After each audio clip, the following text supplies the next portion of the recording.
আমার নাম পশুপতি রায়। আমি বদনচাঁদ রায়ের 5th জেনারেশনের সদস্য। এই বাড়িটা 1800 সালে বদনচাঁদ রায় পারচেস করেছিল দালান বাড়ি সমেত। তারপরে এই সবগুলো এক্সটেনশন করে উনি তৈরি করেছেন। আমাদের এইখানে উনি 1758 সালে পুজোটা শুরু করে। এই বছর আমাদের 167 বছর পুজো হচ্ছে। এই পুজোটা আমাদের রায় ফ্যামিলির একটাই পুজো। এই কলকাতা শহরে যে যত রায়েরা আছে তাদের এই একটাই পুজো হয়, এবং এই পুজোর সময় তারা এসে ঠাকুর দর্শন করেন এবং আনন্দ উৎসব পালন করেন।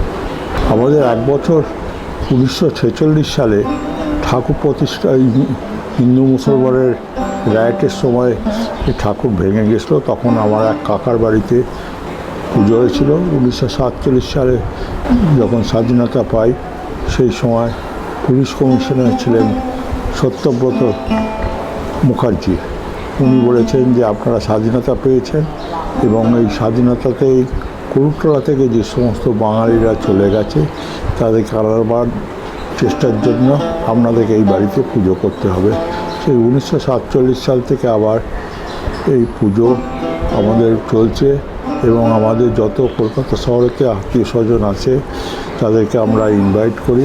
তারা আসে, তারা পুজো দর্শন করে এবং খুব ভালো আনন্দ উৎসব করে।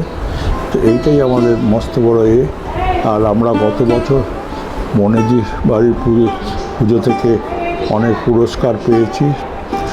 ইউনেস্কো থেকে গতবারে এসেছিল, আমাদেরকে হেরিটেজ বনেদি বাড়ির হিসেবে একটা সম্মান দিয়ে গেছেন। যাই হোক, আমাদের খুব ভালো লাগে। এই সবাই এই বছরে এইখানে আসে, তাদের সঙ্গে দেখা সাক্ষাৎ হয়, তাদের ভালো মন্দ সব কিছু আমরা জানতে পারি। পূর্বে এটা মেডিকেল কলেজের কাছে ছিল। যখন মেডিকেল কলেজ অ্যাকোয়ার করে গভর্নমেন্ট থেকে, তখন এইখানে বদনচাঁদ রায় 1800 সালের গোড়ার দিকে এই জায়গাটা পারচেস করে এইসব পুজোগুলো মেনটেন করে।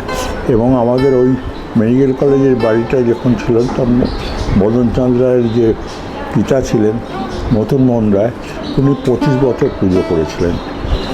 সেই পুজোটাকে এইখানে করেছেন, এবং উনি তার বদনচাঁদ রায়ের যে সমস্ত ভাই বা এরা সব ছিল তাদেরকে বলেছিল, তারা যখন সব চলে গেছে তাদের তো আর এরকম ধরনের বাড়ি পায়নি।